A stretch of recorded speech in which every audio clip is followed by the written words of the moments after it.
Billahi minasyaitonirrajim. Bismillahirrahmanirrahim. Surah Al-Fajr, surah ke-89 ayat 15 sampai ayat 30. Ini masih seri tafsir ayat-ayat amalan 7 surah. Yasin, Ar-Rahman, Waqiah, Al-Muluk, surah Jin, Al-Muzammil dan surah Al-Fajr. Jadi yang terakhir. Di minggu depan kita akan kembali surah Al-Fatihah, Al-Baqarah dan seterusnya. Fa'ammal insanu, adapun manusia, maka adapun manusia, idza apabila mabtalahu, ya apabila diuji, ya diuji dengan kenikmatan, kesenangan, kekayaan, pangkat, jabatan, populer, terkenal, Rabbuhu, Tuhannya Allah, faqramahu, lalu dia memuliakannya, wa na'amahu, dan dia memberikan nikmat, fayaqulu, lalu dia berkata, Rabbi akraman, Tuhanku telah memuliakanku. Mari kita lihat dalam tafsirnya, Allah Subhanahu wa ta'ala menjelaskan tentang seseorang diuji oleh Allah. Jadi ujian itu bukan hanya susah, bukan hanya melarat, miskin, tapi ujiannya kesenangan.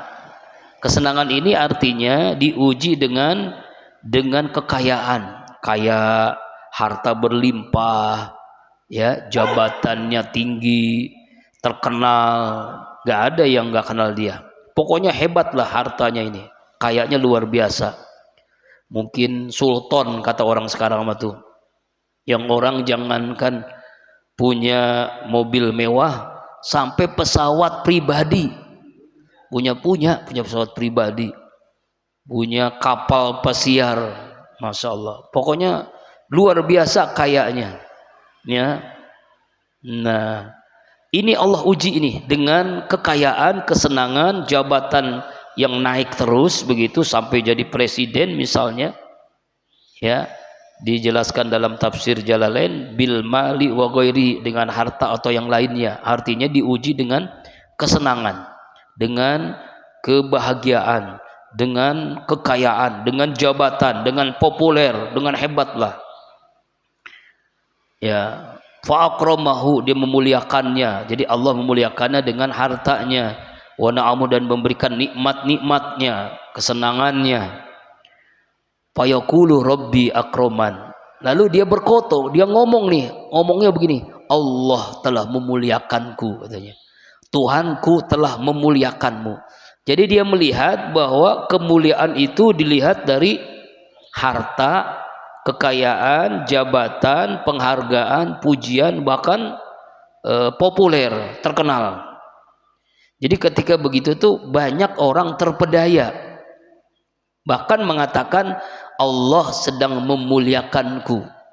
Jadi kemuliaan itu lihat dari harta, dari jabatan, dari terkenal itu. Di ayat 16 kebalikannya, wa amma idza mabtalahu faqaddara alaihi rizqahu fayaqulu rabbi ahanan.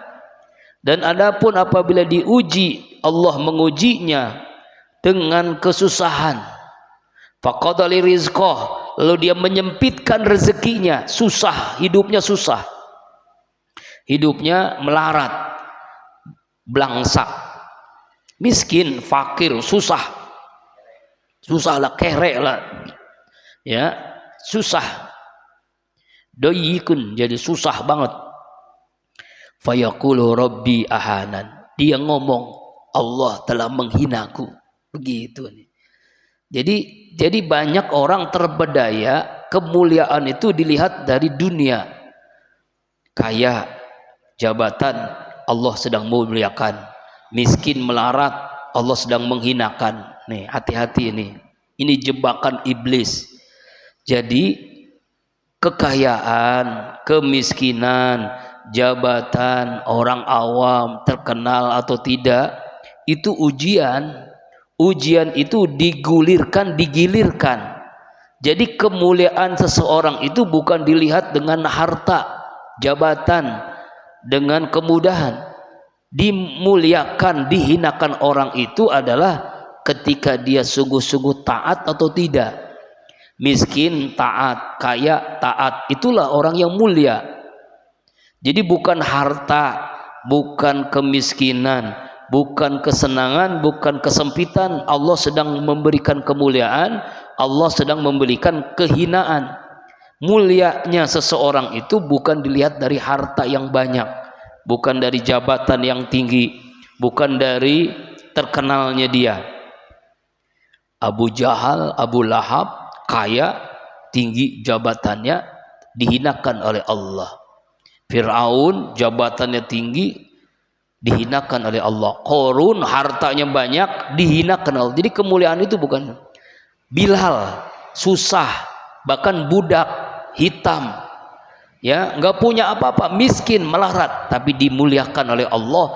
Sendal jepitnya, terompahnya, bakyaknya udah ada di surga, padahal dia masih di dunia. Saking dimuliakan oleh Allah Bilal itu. Jadi kemuliaan seseorang ini kita harus jadi catatan bagi kita. Kemuliaan seseorang itu bukan dilihat dari harta yang banyak, tapi inna akramakum indallahi atqakum, sesungguhnya yang paling mulia di sisi Allah adalah orang yang paling bertakwa. Jadi bukannya harta, kaya, miskin itu hina atau mulia. Bisa jadi miskin jadi mulia karena dia bertakwa, bisa jadi kaya jadi mulia karena bertakwa. Nabi Sulaiman kaya bertakwa, ya. Nabi Ayub miskin bertakwa mulia. Jadi bukan karena kekayaan, jabatan, harta, bukan, tapi karena kedekatan seseorang.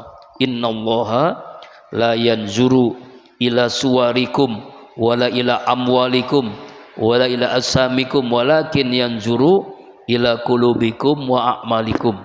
Sesungguhnya Allah tidak melihat wajah, fisik, jasad, hartamu. Yang Allah lihat adalah hati dan amalmu, begitu ya. Ini kalimat ini biasanya diucapin oleh orang-orang yang tidak beriman, atau imannya tipis, atau orang yang putus asa. Oh, orang itu kaya, lagi dimuliain tuh sama Allah. Orang itu miskin, lagi dihinain tuh oleh Allah. Tidak. Justru kemuliaan itu bukan dilihat oleh kekayaan, oleh kemiskinan.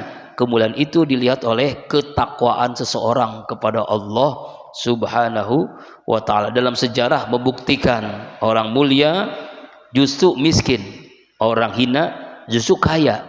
Jadi bukan lihat dari miskin dan kayanya ya Pak ya.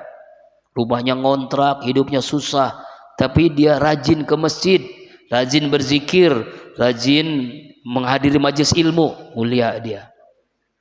Ya, walaupun bininya nggak punya, istrinya banyak, kaya, hartanya banyak, berlimpah, tapi dia nggak pernah ngaji, nggak pernah hadir di majelis ilmu, tidak pernah zikir, tidak pernah sholat berjamaah, hina.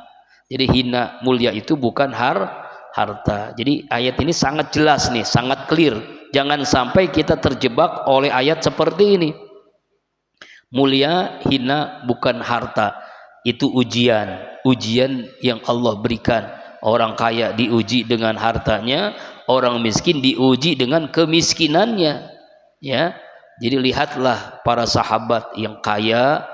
Abdurrahman bin Auf setiap hari berinfaknya 10.000 dirham. Oh, luar biasa tuh. 10 juta setiap hari berinfak Abdurrahman bin Auf. Makin dia banyak infak, makin kaya dia. Bilal mulia, padahal dia miskin, budak. Jadi kemuliaan karena ilman, kemuliaan karena iman, karena kedekatan seorang kepada Allah. Ayat yang ke-17 tentang masalah yatim. Kalla balla tukrimunal yatim. Sekali-kali janganlah kamu bahkan tidak memuliakan anak-anak yatim. Ya. Ayat ini terkandung mampu mukhalafahnya, kita mesti memuliakan anak-anak yatim. khairun baitin fil muslimina baitun fi yatimun yuhsanu ilaihi. Sebaik-baiknya rumah di kalangan orang muslim adalah rumah yang ada anak yatimnya yang diperlakukan dengan baik. Wa syarru baitin fil muslim baitun fi yatimun yusau ilaihi. Seburuk-buruknya rumah di kalangan orang muslim adalah ada anak yatim tapi anak yatimnya diperlakukan dengan buruk, sehingga Rasulullah mengatakan ana wa kafil yatim hakaja fi hatain fil jannah hakaja. Saya dengan orang yang kafil yatim berada dekat dengan saya seperti dua jari tengah dan dari telunjuk. Nah, apa maksudnya? Setelah hadis ini dikatakan oleh Rasulullah, itu para sahabat berlomba-lomba mencari anak yatim supaya yatim itu ada di rumahnya. Jadi kafil yatim itu ada 3 tingkatan, Pak ya. Tingkatan pertama, yatim di rumah kita sayangi seperti anak kandung sendiri. Ini tingkatan yang tertinggi. Ya, kira-kira bisa nggak, Pak? Bisa. Caranya nikahi mamanya yatim. Jadi mamanya bersama kita. Nah itu makanya banyak janda-janda. Iya. Yang kedua, tingkatan yang kedua, yatim bersama keluarganya. Yatim bersama atau di pesantren atau yayasan yatim. Tapi seluruh biaya hidupnya kita jamin. Itu tingkatan yang kedua. Setiap hari. Yang ketiga, ya ini yang biasa kita lakukan setahun sekali, lebaran anak yatim. Lumayan daripada tidak sama sekali, ya. Jangan sampai termasuk orang-orang yang ara'aitallazi yukazzibu bidin, pendusta agama, orang yang menghardik anak yatim. Nauzubillahi min zalik. Kemudian ayat 18, wala tahadduna ala tu'amil miskin. Tidak pernah menganjurkan memberikan makan orang miskin. Jangankan ngasih makan, nganjurin juga enggak. Nah, ini saking pelitnya, Pak. Ngomong kan bisa kita ya, semua orang bisa ngomong kan. Mungkin nggak punya harta, tapi kita bisa nganjurin. Bapak kan kaya, tolonglah bantu tuh orang miskin. Nah, ngomong kan bisa. Jadi menganjurkan itu diperlukan di sini. Jadi ada orang yang jangankan dia pelit, sampai nganjurin makan orang miskin pun nggak ada. Inilah termasuk orang-orang yang dikecam oleh Allah. Jadi jangan kamu tidak menganjurkan. Nabi Ibrahim itu diangkat jadi Khalilullah, kekasih Allah. Di antara yang menyebabkan Nabi Ibrahim sebagai Khalilullah, amalannya setiap hari dia tidak bisa makan sendiri.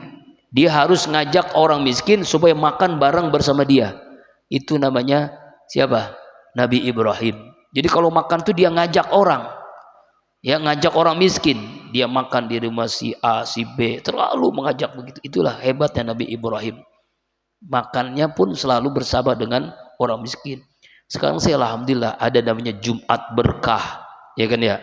Walaupun seminggu sekali, lumayan daripada enggak. Jadi orang memberikan makan selesai sholat Jumat. Tapi kan yang sholat Jumat gak semuanya orang miskin ya.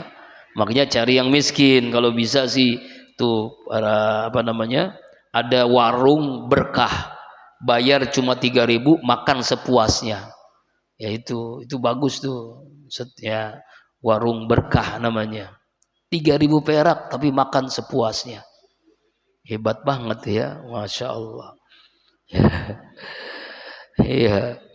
Kemudian ayat 19, wa ta'kulna turasa aklan lamma, dan kalian memakan harta warisan dengan mencampur adukan dengan yang haram.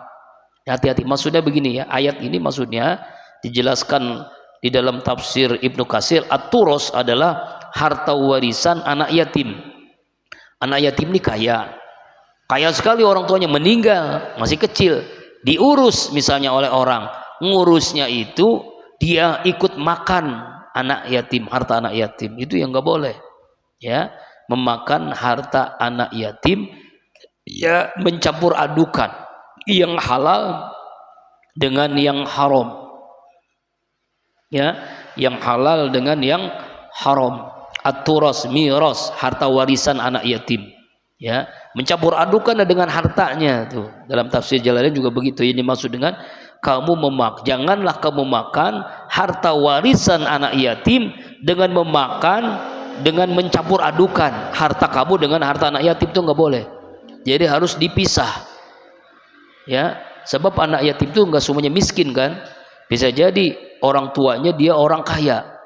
Kemudian orang tuanya, ayah ibunya naik pesawatnya kecelakaan misalnya, anaknya di rumah, ya, anaknya ditinggalkan, meninggal kedua orang tuanya, hartanya berlimpah, diurus oleh orang, jangan sampai dicampur adukan dengan harta kita. Ini nggak boleh. Ini di ayat 19. Jangan kalian memakan harta warisan anak yatim dengan mencampur adukan antara harta kita dengan harta dia, nggak boleh. Ya. Kemudian ayat 20, wa tuhibbunal mala hubban jama. Janganlah kalian mencintai harta dengan cinta yang berlebih-lebihan. Artinya adalah mencintai harta dengan berlebih-lebihan, dia mengumpulkan, dia menghitung, dia kumpulkan, dia hitung, tahu-tahu mati, hartanya tidak menyelamatkannya. Harta itu kan cuma ada 3. Yang kita makan jadi kotoran, yang kita simpan jadi rebutan warisan, yang kita infakkan itulah harta kita yang sebenarnya. Ya, ada ulama orang dermawan Aceh membeli tanah di Mekah, lalu dibangun hotel. Hasilnya setiap jamaah haji dari asal Aceh semuanya mendapat bagian keuntungan dari hasil hotel itu. Satu orang 8 juta. Iya itu. Setiap jamaah haji Aceh itu. Yang ngurus orang Saudi, orang Arab. Karena dia membeli, dijadikan wakaf produktif namanya. Wakaf produktif itu wakaf, beli tanah, bikin hotel, hasilnya untuk umat. Jadi hanya untuk sekedarnya, karyawannya gajinya sudah terbayarkan semuanya. Hasil dari hotel itu setiap jamaah haji Aceh itu mendapatkan bagian. Makanya luar biasa tuh. Setiap jamaah haji Aceh mendapatkan uang yang begitu banyak, ya kan? Dari hasil wakaf produktif itu. Itulah namanya wakaf, ya, produktif. Masjid Jogokarian saldonya selalu 0. Saldonya mana ada masjid selalu 0. Kalau kita masjid-masjid saldonya 100 juta, 20 juta, ya nggak jelas uangnya kemana. Masjid Jogokarian saldo selalu 0, tapi bisa membangun hotel. Membangun hotel, hartanya tuh untuk orang-orang susah dibikinin warung, dikasih modal, orang yang punya hutang, orang anak-anak sekolahnya, biaya sekolahnya, macam-macam lah. Jadi untuk umat semua. Jadi setiap laporan hari Jumat saldo 0 rupiah. Setiap hari Jumat saldo 0 rupiah. Tapi hebatnya pemasukannya ratusan juta. Saldonya 0. Pemasukannya ratusan juta. Imam tetapnya 10 juta gajinya. Ya, 10 juta. Kemudian khotibnya, apalagi minimal 2 juta sekali khutbah Jumat. Hebat kan? Itu jadi benar-benar uang itu untuk umat, uang dari umat untuk umat, insya Allah. Ya, kalau qalbun salim selalu minus, belum pernah 0, malah minus. Ini sebagai informasi ya. Zikir akbar tuh itu kemarin infak pemasukan 980.000, pengeluaran lebih dari 1.500.000. Alhamdulillah. Jadi selalu minus terus, iya. Akhirnya alhamdulillah selalu buntung. Tapi berkah, yang penting berkah. Ada lagi, alhamdulillah. Ya Pak ya, itulah berkah. Mudah-mudahan menjadi majlis penuh dengan berkah Allah Subhanahu wa taala. Ini ingin bangun nih lantai dasar, pengen keramik, ingin ini juga tapi belum kesampaian. Ingin bangun warung kecil-kecilan belum kesampaian. Ingin keramik belum kesampaian. Mudah-mudahan setelah tausiah hari ini banyak hamba Allah yang dermawan bisa berinfak. insya Allah. Ya, nah, jadi ada orang yang cinta harta, sangat amat cintanya. Ini ada kejadian. Ada orang kaya haji. Nah, kemudian sama pembimbingnya seorang ustadz. Kaya sekali dia uangnya. Dia haji. Setelah itu dia muhasabah, wukuf Arafah dan sebagainya. Dia menjadi orang yang sadar. Dia tanya, ustadz, harta saya banyak. Saya bisa haji setiap tahun bahkan. Tapi lama-lama saya juga jenuh. Lalu harta saya mau dikemanain? Nah, pertanyaannya begitu. Jadi orang kebanyakan duit, hartanya dikemanain? Nah, akhirnya katanya, bangunlah wakaf produktif. Pesantren, madrasah, sekolah gratis. Kemudian bangun peradaban, rumah sakit gratis. Kemudian orang-orang yang belum umroh diumrohin. Kayak almarhum Ustadz Arifin tuh, dia itu belum pernah ngambil keuntungan sepeser pun dari haji umroh. Dia kalau bawa umroh tuh 1 pesawat, bahkan pernah 2 pesawat, jamaahnya dari Azikro semua, tapi nggak pernah ngambil keuntungan. Lalu bagaimana caranya? Ustadz-ustadznya diumrohin. Alhamdulillah saya pernah sampai 3 kali umroh bersama beliau. Ustadz Arifin pernah umroh. Di sekelilingnya para pembantunya, bahkan guru-guru SD, guru SMP, guru pesantren, semuanya diumrohin semuanya. Jadi keuntungannya untuk umat. Sampai begitu kepikiran begitu tuh. Jarang begitu ustadz, nggak ada kan? Nggak ada, ya kan? Ya itulah makanya Allah lebih sayang, Allah wafatkan usia yang sangat muda. Jadi nggak cinta harta. Harta itu namanya qanaah, namanya qanaah. Atau namanya betul satu lagi namanya juhud. Orang yang juhud itu dia memiliki dunia harta tapi tidak dimiliki oleh harta. Hartanya di tangan bukan di hati. Hartanya dia di tangan. Dia kaya tapi tidak masuk ke hati. Hanya sebagai wasilah dengan harta itu. Boleh nggak kaya? Boleh. Sahabat yang dijamin Rasulullah itu masuk surga, 10 orang yang dijamin masuk surga, 9 sahabat orang kaya semua, hanya 1 orang yang miskin, yaitu Ali bin Abi Thalib. Orang kaya semua, jadi boleh jadi orang kaya, tapi hartanya untuk umat. Mudah-mudahan kita seperti ini ya, bisa membangun peradaban. Masya Allah. Kalla ijadukatil ardu dakna. Sekarang tentang kiamat nih, ayat 21. Jangan begitu dong, sekali-kali tidak. Ijadukatil ardu dakang do, apabila diguncangkan bumi dengan guncangan sedahsyat-dahsyatnya, dan guncangan itu terus menerus. Jadi gempa yang terus menerus. Ini kejadian tentang awalnya kiamat.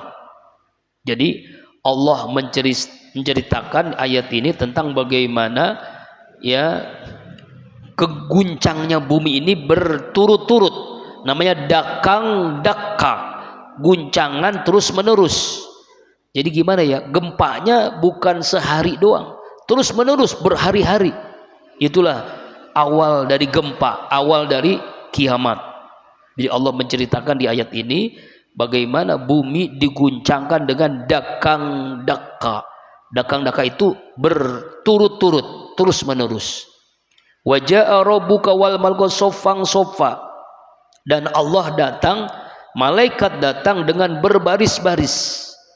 Artinya waktu itu sudah hancur alam semesta, kemudian kita dikumpulkan di padang mahsyar, Allah datang dengan memutuskan setiap menghisap manusia dari awal sampai akhir, dari Nabi Ibrahim, Nabi Adam sampai kiamat. Lalu malaikat berbaris dengan sofang sofa, bersop-sop. Artinya saking teraturnya, mungkin seperti tentara lah. Tentara kalau berbaris kan barisnya begitu luar biasanya kan, ya ketat begitu, rapih begitu. Nah, malaikat pun datang dengan berbaris-baris, dengan berbaris-baris. Waji'a yauma ijin bi jahannama yauma iji yatajarakul insanu wa anna lahu zikra. Dan didatangkanlah pada hari itu orang-orang kafir, orang-orang zalim, Yauma izin pada hari kiamat bi jahannam, ke neraka jahanam. Yauma izin pada hari kiamat itu yatarul insan, semua manusia sadar. Wa anna lizikra, tapi tidak berguna lagi sadarnya. Jadi ketika manusia itu dikumpulkan, orang kafir itu mau dimasukkan ke dalam neraka jahanam, baru sadar, tetapi sadarnya itu sudah tidak bermanfaat. Ya, jadi dalam penjelasan Imam Muslim dalam kitab sahihnya, Rasulullah SAW bersabda, yu'ta bi jahannama yaumajillaha sab'una alfaziamin, datang pada hari itu neraka jahanam dengan 70.000 kendali, ma'a kulli zimamin sab'una alfa malakin yazurrunaha, yang membawa kendali dipegang oleh 70.000 malaikat yang menarik neraka jahanam itu untuk dimasukkan semua orang-orang kafir. Na'udzubillahi min zalik. Manusia ketika itu yatajakarul insan, sadar kok begini, tapi wa ana lizikra, sadarnya sudah tidak ada manfaatnya, sadarnya sudah tidak ada berguna lagi, ya, karena sudah di sudah di akhirat, sudah di padang mahsyar, ya ay kafir ma farata fihi. Jadi semua orang-orang kafir itu sadar, semua orang-orang ahli maksiat zalim itu sadar, tapi tidak ada yang berguna, tidak ada yang bermanfaat. Yaqulu, mereka berkata, orang-orang kafir nih ya, ucapan orang kafir di akhirat. Ayat ini menjelaskan keadaan orang di padang mahsyar. Dan harus ingat, ini pasti, ini bukan cerita dongeng, bukan cerita-cerita fiktif, tapi kejadian yang pasti kita akan alami. Orang kafir ngomong, apa ucapan orang kafir yang maksiat?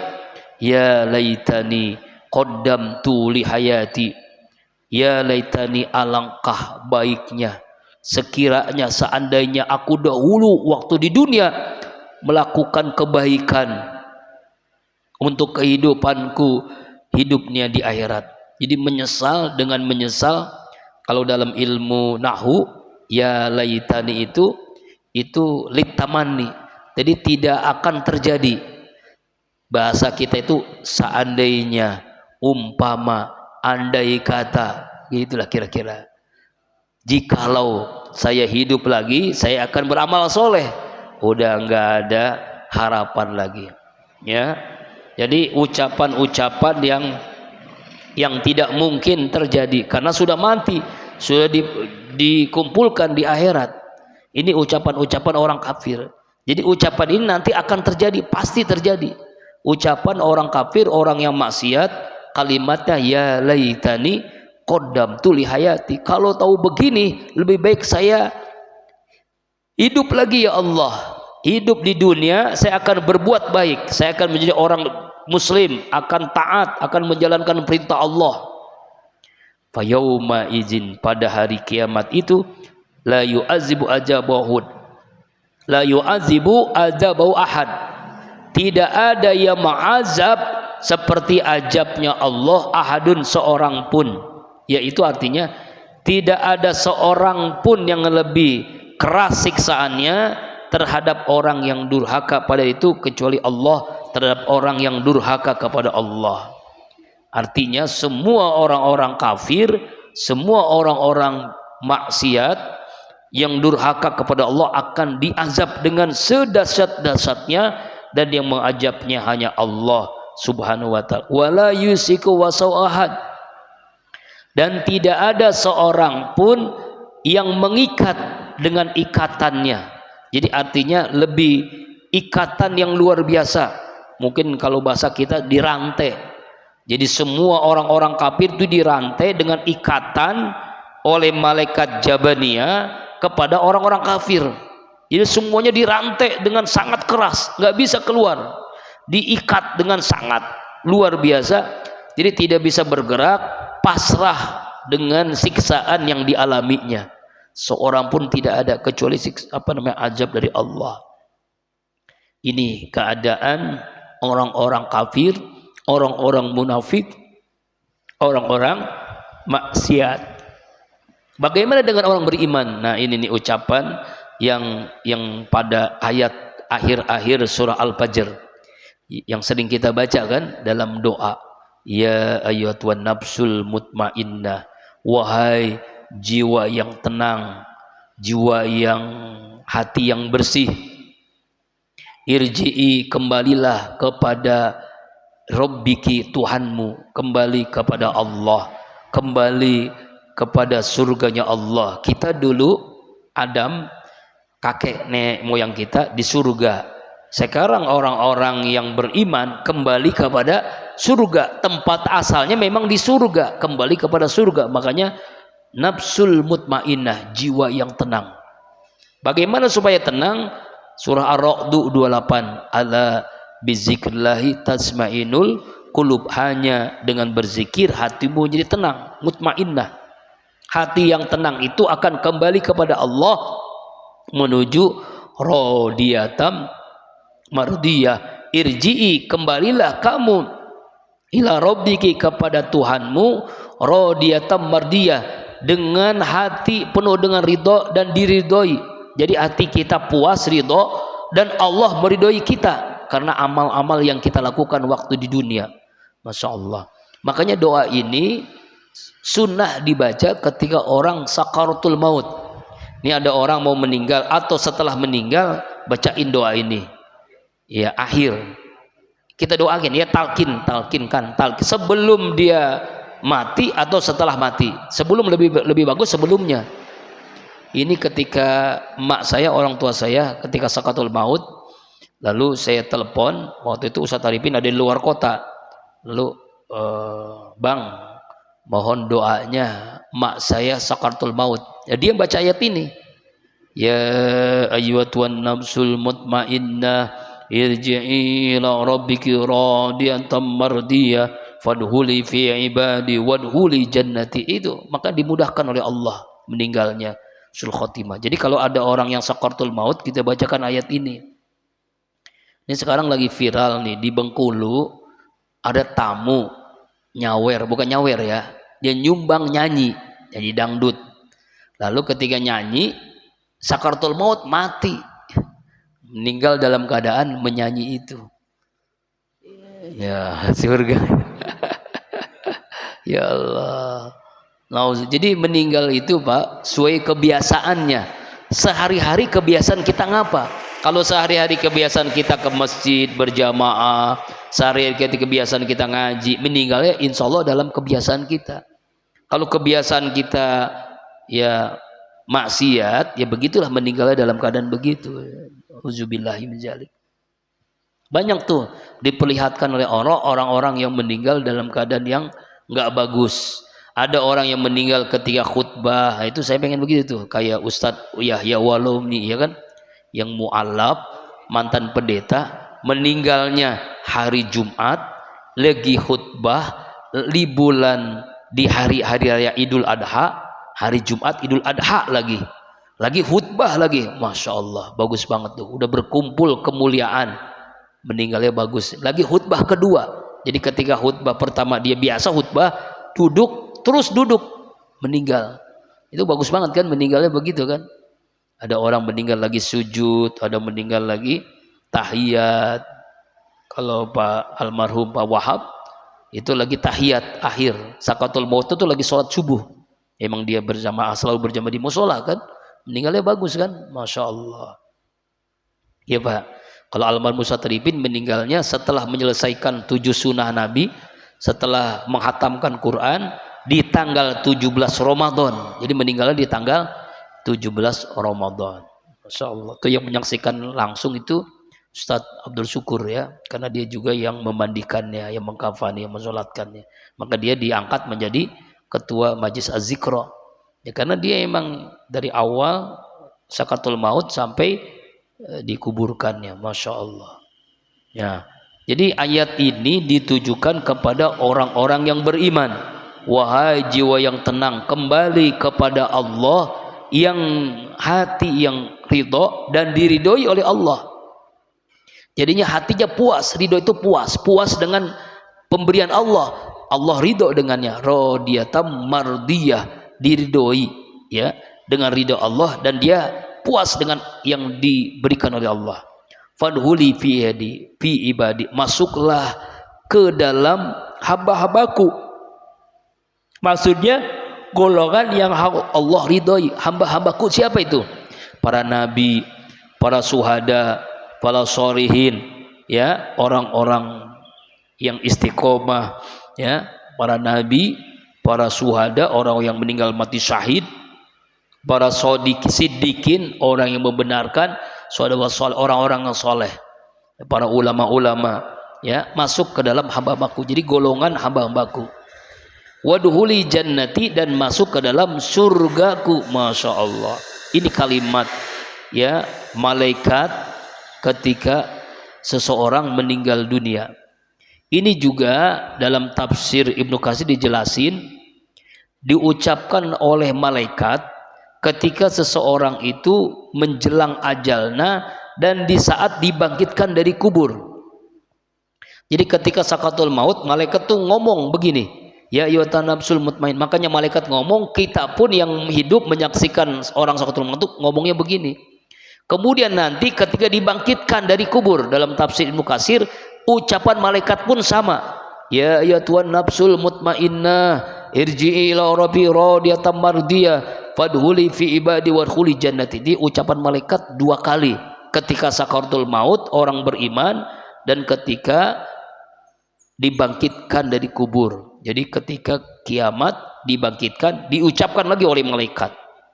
Inilah ulama tafsir berpendapat tentang asbabun nuzul ayat ini berkenaan dengan sahabat Utsman bin Affan. Dia terkenal dengan wakaf amal jariahnya. Bahkan Utsman bin Affan masih punya nomor rekeningnya atas nama Utsman bin Affan, wakaf produktif. Karena dia waktu itu membeli sumur, membeli tanah, lalu sekarang sumurnya, tanah dijadikan hotel, dan seluruhnya, ya, wakafnya diberikan untuk Masjidil Haram. Makanya kenapa di Masjidil Haram, Masjid Nabawi tidak ada kotak amal kan? Nggak ada. Karena semuanya itu orang-orang yang punya hotel itu kan dari sahabat tuh. Itu hasilnya itu untuk apa? Biaya pembangunan Masjidil Haram, Masjid Nabawi, ya, operasional. Itu imam Masjidil Haram itu jadi imamnya itu diberikan cek oleh negara. Silakan mau diisi berapa, pengen apa, gaji berapa, terserah. Begitu tuh negara itu oleh raja apa Saudi itu, ya, imam Masjidil Haram, Masjid Nabawi, ya, ya, sampai begitu, ya. Enak banget ya kalau ustadz ceramah, terserah nulis ceknya berapa, nggak ada, enak. 1 M, ya, 1 triliun, masya Allah.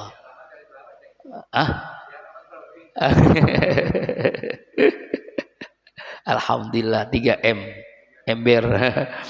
Ya Allah ya Rabbana, saya begitu kan enak Ustaz kan, ya, hidupnya dijamin gitu kan, enak tuh, masya Allah. Jadi tenang dia, udah nggak mikirin dunia lagi, udah jadi imam aja, jadi khotib aja, udah nggak perlu dunia lagi.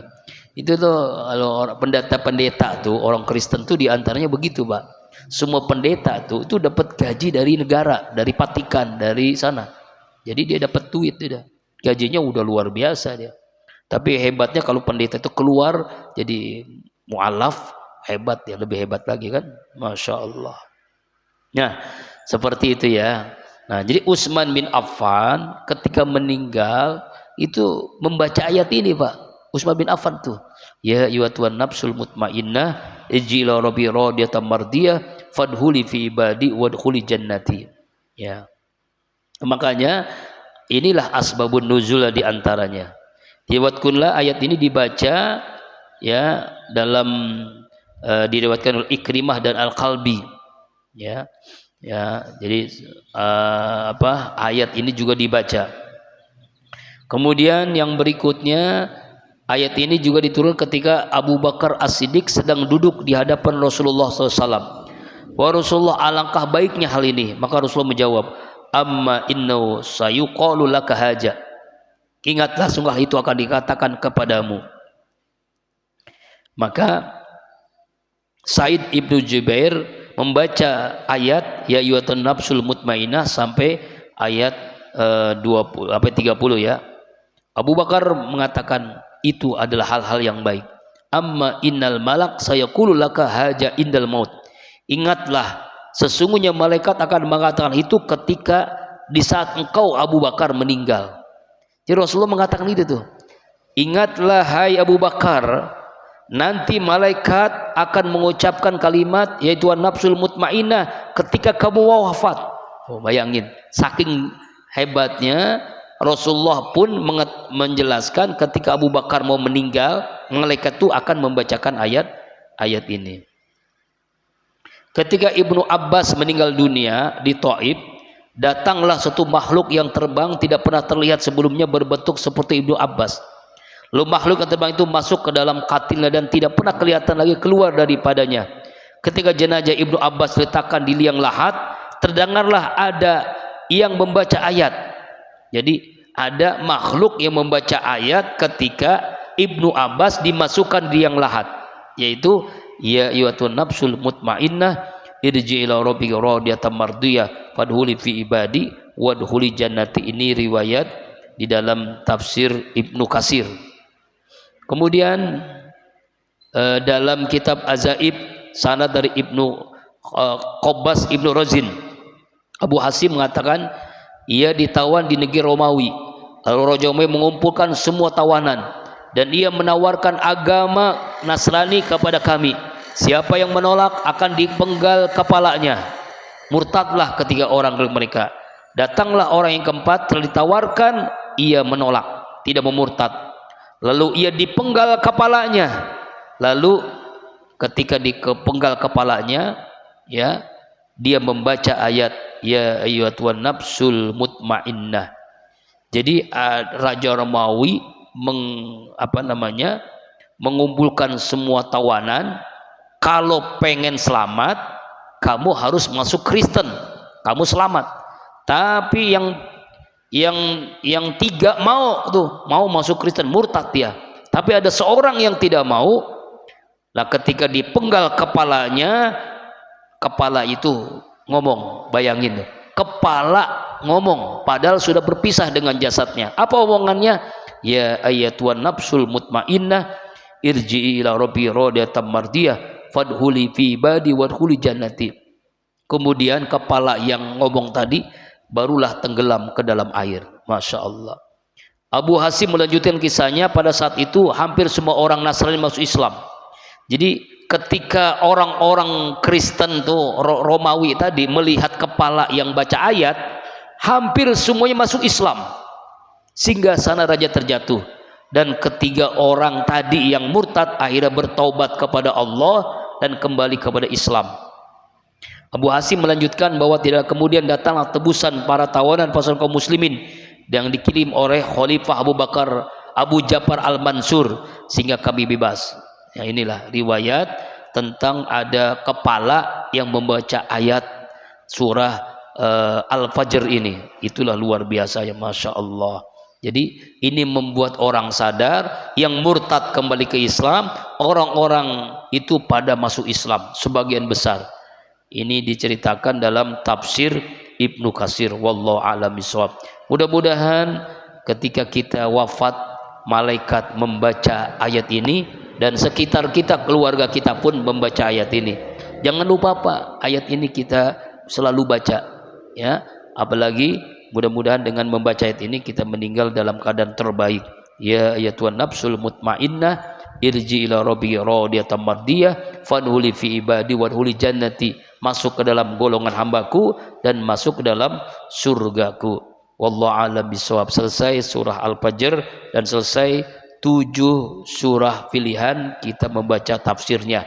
Jadi minggu depan kita awali kembali dari surah Al-Fatihah, terus Al-Baqarah, An-Nisa ya. Jadi dari awal lagi insya Allah. Semoga Allah panjangkan umur kita, Allah bahagiakan kita dengan selalu hadir di majlis ilmu setiap Rabu subuh ini. Bi barakati wa karamati Al-Fatihah.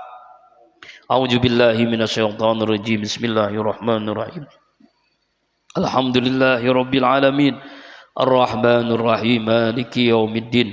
Iyyaka na'budu wa iyyaka nasta'in. Ihdinas siratal mustaqim. Siratal ladzina an'amta 'alaihim ghairil maghdubi 'alaihim waladdallin. Amin.